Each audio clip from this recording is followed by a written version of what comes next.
नमस्ते, आप सुन रहे हैं प्रेम अनमोल होता है वाणी। मैं हूं आपकी होस्ट वाणी।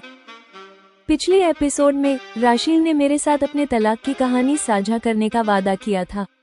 आज आप सुनेंगे एक अत्यंत लाडली और हठीली लड़की की दुखद आप बीती राशील की कहानी। जालंधर के एक संयुक्त सिख परिवार में 50 अच्छे रिश्ते ठुकराने के बाद राशील को गुरुद्वारे में जैड नाम का एक गैर सिख युवक मिला। आकर्षण इतना गहरा था कि उसने 70 साल पुरानी पारिवारिक त्रासदी को भी नजरअंदाज कर दिया। राशील ने अपनी मां से झूठ बोला, अपने प्यारे परिवार से दूर होने का फैसला किया और जैड के साथ भागने को तैयार हो गई। लेकिन यह एक साधारण भागना नहीं था। सुनिए कैसे जैड ने उसे काला बुर्का थमाया और एक ऐसे रिश्ते की नींव रखी जो उसके भाग्य पर काली छाया बन गया। क्या हुआ जब राशील अपने पिंजरे के पंछी वाले नए घर में पहुंची? गुरुद्वारे में जो प्रेम का धूम था वो बिस्तर पर भीषण दुष्टता और बर्बरता में कैसे बदल गया। ये कहानी है एक लड़की के मासूम त्याग की जो अंततः परपीड़ा सेडिज्म का शिकार हो जाती है। राशील के असफल विवाहित जीवन का दर्दनाक सच प्रेम अनमोल होता है वाणी में आप सुनेंगे। एपिसोड 10 बुर्के वाला प्रेम और पिंजरे का पंछी। जालंधर में रहने वाले एक संयुक्त सिख परिवार में 3 भाइयों की 8 संतानों में राशील ही एकमात्र बेटी है। वो अपने सगे एवं चचेरे भाइयों और माँ पिता की ही नहीं बल्कि चाचा चाचियों और दादा दादी की भी अत्यंत लाडली है।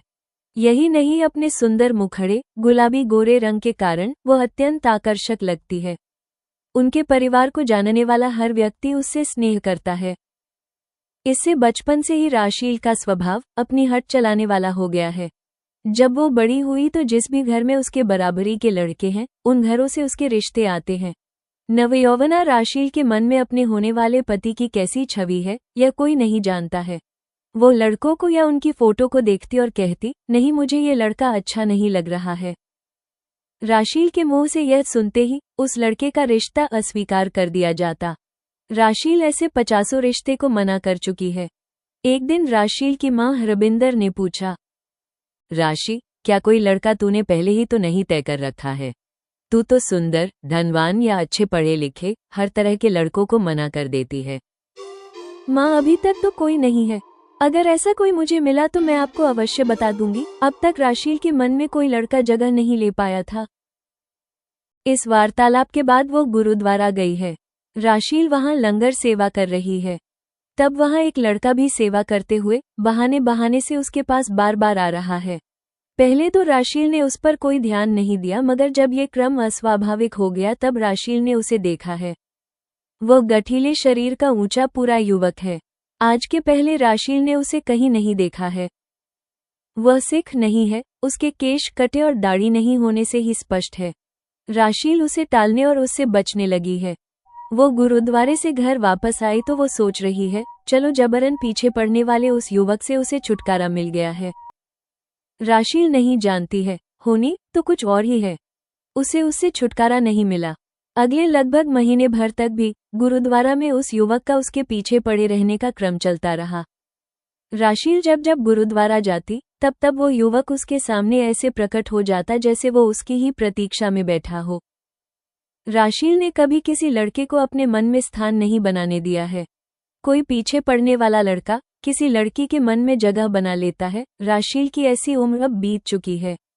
फिर भी यह विचित्र बात हुई है, उसके मन में इस युवक को लेकर कुछ और तरह से विचार चलने लगा है।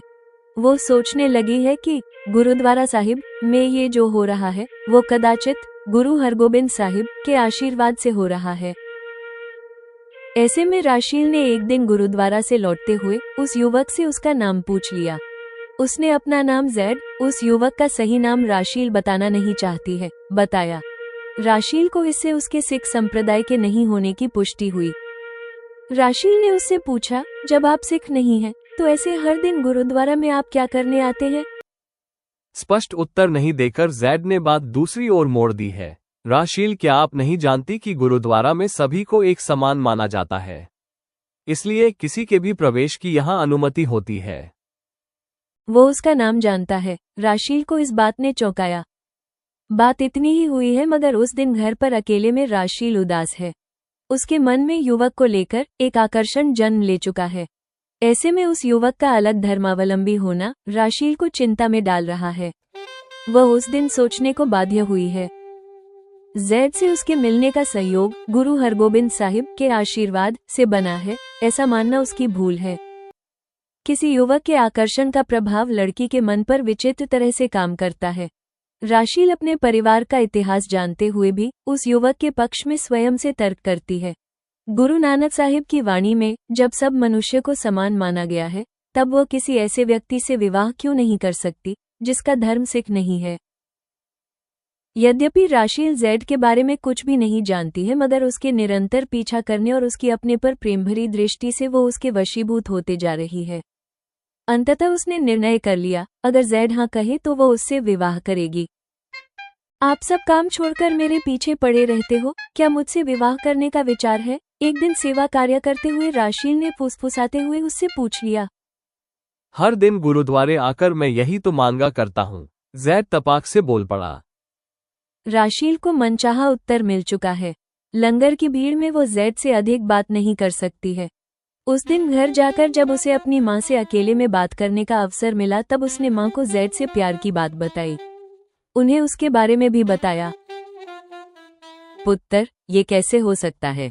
तेरे दादा बंटवारे में अपनी सगी 2 जवान बहनों को उन लोगों के द्वारा किए गए अत्याचार, हत्याओं और दंगों में खो देने के बाद चकवाल, पाकिस्तान से जलंधर आए थे। हरबिंदर, माँ ने तीव्र प्रतिक्रिया देते हुए कहा। राशील ने दादा दादी के मुंह से यह बात पहले ही सुन रखी है। उस बारे में उसने जो सोच रखा था, वही तर्क उसने माँ के सामने रखा। माँ, मगर 70-72 वर्ष पहले किसी ने कुछ किया, उसका दोष जैड पर कैसे रखा जा सकता है, जो उस समय पैदा भी नहीं हुआ था? पुत्र, मेरे से तो तूने ये कह दिया है, तू घर में किसी और से ऐसा भूल से भी नहीं कह देना, नहीं तो उस आदमी की जान का ठिकाना नहीं रहेगा। हरबिंदर कुछ और नहीं कह पाई है, बस इतना ही उन्होंने चेताया है। राशील ने माँ की यह बात समझ ली और मान भी ली है। उसने किसी को अपने प्यार की भनक नहीं लगने दी, किंतु वो अपने मन पर वश नहीं रख सकी है। मेरे घर में कोई आपसे मेरे विवाह को सहमत नहीं होगा, उसने जैड को बता दिया। अगर साहस करो तो तुम मेरे साथ चले चलो, मैं अपना ट्रांसफर अपने प्रदेश में करवा लूंगा, हम वहीं शादी भी कर लेंगे। जैड ने उसे प्रत्यक्ष रूप से भागने के लिए उकसाया। राशील जैड के मोहजाल में बुरी तरह फंस गई है। वो अपना घर परिवार छोड़ने और उससे विवाह के लिए तैयार हो गई। राशील ने मौन स्वीकृति दे दी। पहले मैं अपने विभाग में अपना ट्रांसफर यहाँ से बंगाल में करवा लेता हूँ, फिर मैं आपको वहाँ ले चलूंगा। आप किसी को मेरे बारे में नहीं बताना, हम गोपनीय रूप से वहाँ चले जाएंगे और फिर साथ साथ आनंद से जीवन बिताएंगे, उसने अपनी योजना बताई है। फिर जैड के ट्रांसफर को 4 माह लग गए। इस बीच राशील के लिए अमेरिका से एक बहुत अच्छा रिश्ता आया। भारतीय पंजाबी मूल का वो लड़का दुनिया की सबसे अच्छी कंपनियों में से एक में अच्छे पद पर काम करता है। राशील ने उस रिश्ते की भी मनाही कर दी, तब सभी को आश्चर्य हुआ। राशील घर में सभी की अत्यंत चहेती है। राशि के लिए इससे भी अच्छा रिश्ता हमें अवश्य मिलेगा, सभी एकमत हैं। क्या उस आदमी का भूत अब भी तेरे सिर से उतरा नहीं है? माँ ने अलग से राशील से पूछा। नहीं माँ, वो युवक मेरे योग्य नहीं है, इसलिए मैंने उसको हमेशा के लिए भुला दिया है। राशील ने पहली बार इतना बड़ा झूठ बोला। दृश्य परिवर्तन। मैंने 3 दिन बाद की रेल टिकटें रिजर्व करवा ली है। आप जो कुछ भी साथ ले चलना चाहती हो वो सब ले लेना। फिर उस शाम कोई बहाना बनाकर घर से निकलना और सीधे स्टेशन आ जाना। हम साथ होकर अपने आगे की जीवन यात्रा पर निकल जाएंगे, एक दिन जैड ने राशील को बताया। घर से भागने के लिए राशील ने हामी भर दी। आप घर से निकलने के बाद कहीं पर इसे पहन लेना, इससे कोई आपको पहचान नहीं पाएगा और हम आसानी से यहाँ से निकल सकेंगे। निर्देश देते हुए जैड ने उसे एक पैकेट दिया। राशील ने कुछ नहीं पूछा। घर जाकर अपने कमरे में पैकेट खोला तो उसमें काले रंग का बुर्का है। राशील का हृदय भय से धड़ धड़ धड़क रहा है। शरीर में सिहरन भी हुई, मगर उसकी मति मारी गई है। राशील समझ नहीं पाई कि यह काला बुर्का उसके भाग्य पर काली छाया बन जाने वाला है। सब लोग उसे बहुत चाहते हैं। विवाह करने के बाद जब कभी वो वापस घर आएगी, सब उसे और उसके पति को स्वीकार कर लेंगे। राशील को ऐसी आशा है। यद्यपि उसका अंतर्मन उससे कहता हुआ प्रतीत हुआ है, राशील, बहुत बड़ी भूल कर रही हो। तुम्हारी पंजाब की माटी हमेशा के लिए छूट रही है। राशील की होनहार बुरी हुई। अपने स्वच्छंद घर परिवार से निकलकर राशील ने जेड का हाथ थामा और फिर उसके घर में आकर वो एक पिंजरे के पंछी की भांति कैद कर ली गई। जेड गुरुद्वारे में राशील से जैसा आत्मीयता का व्यवहार किया करता था, अपने घर में वो उसके विपरीत भीषण दुष्टता दिखाने लगा।